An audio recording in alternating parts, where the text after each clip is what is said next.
नवभारत को एजेंडा में बात अब अगली खबर की। देखिए, धनतेरस के एक दिन पहले पंजाब पुलिस के रोपड़ रेंज के डीआईजी हरचरण सिंह भुल्लर काले कुबेर बन सामने आए। सीबीआई की रेड में डीआईजी भुल्लर की कोठी से इतना कैश, इतना सोना बरामद हुआ जिसे देखकर सुनकर आपके होश फाख्ता हो जाएंगे।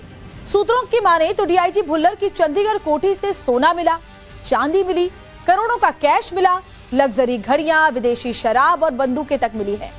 और दावा किया जा रहा है कि अब तक 7 करोड़ की गिनती पूरी हुई है, लेकिन अभी नोट बाकी है। नोटों की गिनती चल रही है अभी। आप भी देखिए करप्शन के इस काले कुबेर का कैश लो।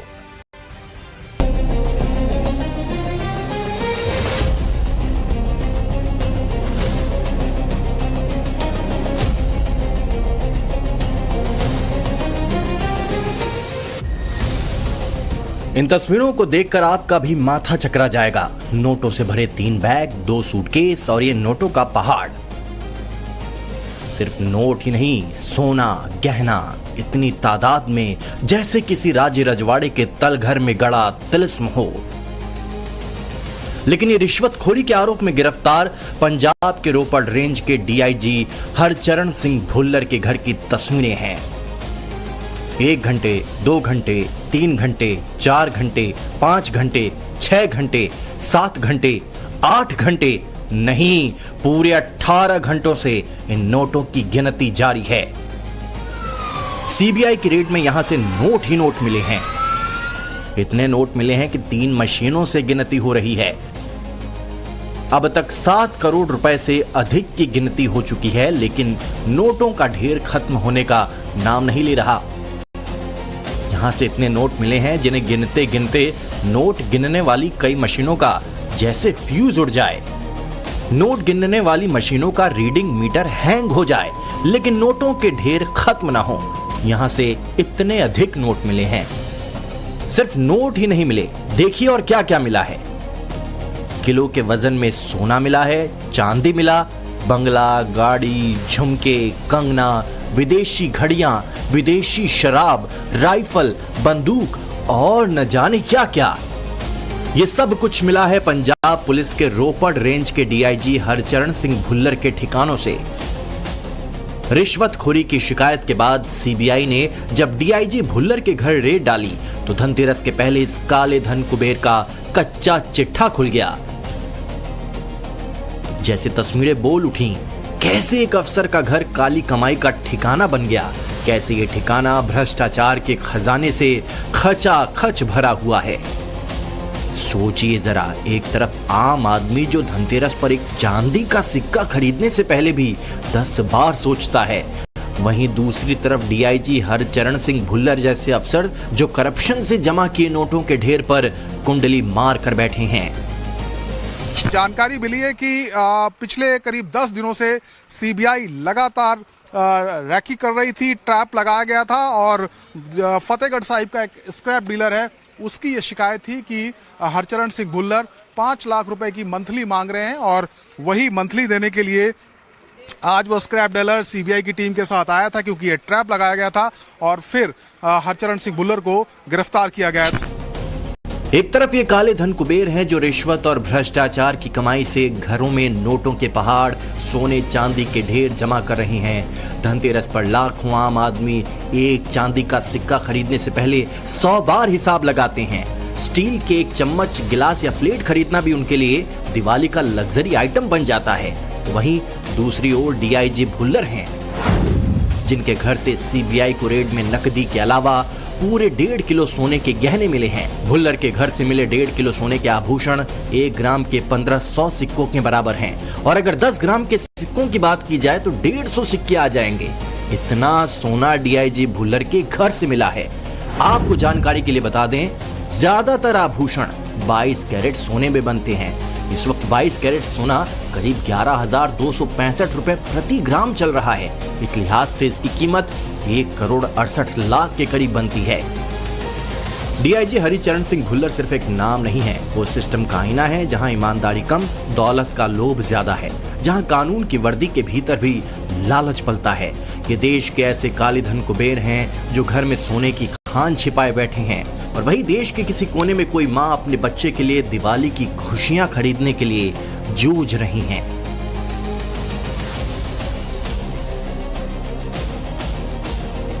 गिरफ्तारी के बाद रोपड़ रेंज के डीआईजी हरचरण सिंह भुल्लर की पहली तस्वीर उस वक्त सामने आई जब सीबीआई उन्हें चंडीगढ़ के सेक्टर 16 के अस्पताल में मेडिकल जांच के लिए लेकर पहुंची। उस वक्त वे पैंट और शर्ट पहने हुए थे और हाथ में घड़ी थी। उन्होंने रुमाल से अपना चेहरा ढका हुआ था। लेकिन इसी डीआईजी हरचरण सिंह भुल्लर के घर जब सीबीआई ने छापा मारा तो अधिकारियों के पैरों तले जमीन खिसक गई। आगे बढ़ें और ये बताएं कि डीआईजी भुल्लर सीबीआई की गिरफ्त में कैसे आए। उससे पहले ये जान लीजिए कि सीबीआई को उनके घर से क्या क्या मिला है। करीब 7 करोड़ रुपए कैश, 1.5 किलो वजन के आभूषण, घर जमीन के दस्तावेज, मर्सिडीज ऑडी गाड़ी की चाबियां, 22 लग्जरी घड़ियां, लॉकर की चाबियां, 40 लीटर विदेशी शराब की बोतलें, एक डबल बैरल बंदूक, एक पिस्तौल, एक रिवॉल्वर, एक एयरगन के साथ गोला बारूद मिला है। सोचिए जरा, जब एक पुलिस अफसर का घर बेईमानी के खजाने का गोदाम बन जाए तो आम आदमी के सपनों का घर कैसे बचेगा। काली कमाई से मनाई जाने वाली ये दिवाली कम दिवाला अधिक है इंसानियत का, ईमान का और सिस्टम का। सवाल सिर्फ इतना नहीं कि इतना पैसा आया कहां से, सवाल ये है कि इतनी बेशर्मी कहां से आती है। जानकारी हमें कुछ नहीं मिली। हम पूछने आए थे, मिलने आए थे। दुख में आना चाहिए। हमें कोई जानकारी मिली नहीं। सीबीआई की टीम बैठी है। डीआईजी भुल्लर की रिश्वतखोरी का भंडाफोड़ एक कबाड़ी कारोबारी की शिकायत पर हुआ। बताया जा रहा है कि रिश्वत की मांग किए जाने के बाद कारोबारी ने इसकी शिकायत सीबीआई से की, जिसके बाद सीबीआई ने जाल बिछाया और गुरुवार को चंडीगढ़ के सेक्टर 21 में डीआईजी भुल्लर के सहयोगी कृष्णा को रंगे हाथों 8 लाख रुपए लेते गिरफ्तार कर लिया। रिपोर्ट के मुताबिक व्यापारी की ओर से जैसे ही रुपए सौंपे गए, सीबीआई ने शिकायतकर्ता और डीआईजी के बीच एक फोन कॉल करवाई जिसमें अधिकारी ने रकम मिलने की पुष्टि की और दोनों को अपने कार्यालय आने के लिए कहा। इस सबूत के आधार पर सीबीआई ने मोहाली कार्यालय से डीआईजी भुल्लर को गिरफ्तार कर लिया। डीआईजी हरचरण सिंह भुल्लर के साथ उनके बिचौलियों को चंडीगढ़ की स्पेशल सीबीआई कोर्ट में पेश किया गया। कोर्ट में पेशी के दौरान भी भुल्लर ने अपना चेहरा रुमाल से ढका हुआ था। इस पर जज ने कहा कि अपने चेहरे से रुमाल हटाइए। वहीं कोर्ट रूम में जाते वक्त भुल्लर ने मीडिया के कैमरों के सामने क्या सफाई दी, इसे भी सुनिए। क्या पूरा इंसाफ करेगी, कोर्ट के सारे पक्ष रखांगे। क्या पूरा इंसाफ करेगी, कोर्ट के सारे पक्ष रखांगे। हरचरण सिंह भुल्लर के साथ एक जो बिचौलिया है जो रिश्वत लेने गया था भुल्लर की तरफ से, जिसका नाम कृषु है, उसको भी पेश किया गया और दोनों को चंडीगढ़ सीबीआई कोर्ट ने 14 दिन की न्यायिक हिरासत में भेज दिया है। सीबीआई ने इस दौरान कोई रिमांड की डिमांड कोर्ट में नहीं की और इसीलिए पहली सुनवाई पर जो कोर्ट है उसने दोनों को जुडिशियल कस्टडी में भेज दिया है। अब इस मामले की अगली सुनवाई 31 अक्टूबर को होगी। आईपीएस अधिकारी एचएस भुल्लर का नाम पंजाब के ऐसे अधिकारियों में शुमार रहा जिन्होंने एसएसपी रहते हुए कई जिलों में अपनी सेवाएं दी। उनके कामकाज और बहादुरी को देखें तो वे कई बार प्रमोट भी हुए, बड़ी बड़ी जिम्मेदारियों को बखूबी निभाया। 2007 में पंजाब पुलिस सर्विस में एचएस भुल्लर की भर्ती हुई थी। पीपीएस से प्रमोट करके आईपीएस कैडर में शामिल हुए। एसएसपी रहते हुए कई जिलों में क्राइम कंट्रोल किया। 2023 में एचएस भुल्लर को डीआईजी रैंक मिली। नवंबर 2024 में रोपड़ रेंज का चार्ज मिला। भुल्लर के पिता एमएस भुल्लर भी पुलिस अधिकारी रहे। पिता मेहल सिंह 2002 से 2003 तक पंजाब के डीजीपी रहे। लेकिन सब के बीच आईपीएस भुल्लर ने नाम कमाने के साथ साथ पैसे भी जमकर कमाए और वर्दी की आड़ में जमकर वसूली की, जिसका अब जाकर भंडाफोड़ हुआ है। हालांकि ये एक ऐसे इकलौते अफसर नहीं है जिनकी काली कमाई का दिवाली से पहले भंडाफोड़ हुआ है। इंदौर में रिटायर्ड अधिकारी धर्मेंद्र सिंह के 8 ठिकानों पर लोकायुक्त की छापेमारी ने मध्य प्रदेश में भ्रष्टाचार के जाल को एक बार फिर तार-तार कर दिया। लोकायुक्त की टीम ने रिटायर्ड आबकारी अधिकारी धर्मेंद्र भदौरिया के इंदौर और ग्वालियर स्थित 8 ठिकानों पर दबिश दी, जहां से नकदी, सोना, लग्जरी कारें और कीमती सामान का जखीरा मिला। सूत्रों के मुताबिक 1.5 किलो सोने के बार ईंट, 4 किलो सोने चांदी के जेवर, 75 लाख कैश के साथ ही परफ्यूम कलेक्शन और रिवॉल्वर तक बरामद की गई है।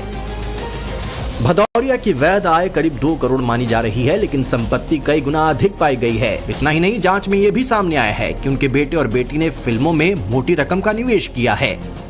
सवाल है ऐसे अधिकारियों को शर्म क्यों नहीं आती? ऐसा सिस्टम सोचता क्यों नहीं? आखिर क्यों देश में एक तस्वीर उस आम आदमी की जो उधार लेकर दिवाली के दिए जलाता है, वहीं दूसरी तस्वीर ऐसे अफसर की सामने आती है जो जनता की गाढ़ी कमाई को लूटकर अपना खजाना भरने से बाज नहीं आते। हर साल की तरह इस धनतेरस पर भी आम आदमी एक चम्मच, गिलास या प्लेट खरीदकर संतोष करेगा। वहीं दूसरी ओर असल दिवाली तो इन्हीं कुबेरों की हो रही है जो आम जनता का दिवाला निकालकर अपना खजाना भर रहे हैं। सवाल है, क्या इनकी अंतरात्मा सो चुकी है या फिर सिस्टम में इतना जंग लग चुका है कि नैतिकता का सवाल ही पैदा नहीं होता? चंडीगढ़ से मनोज कुमार के साथ bureau report, times now Bharat.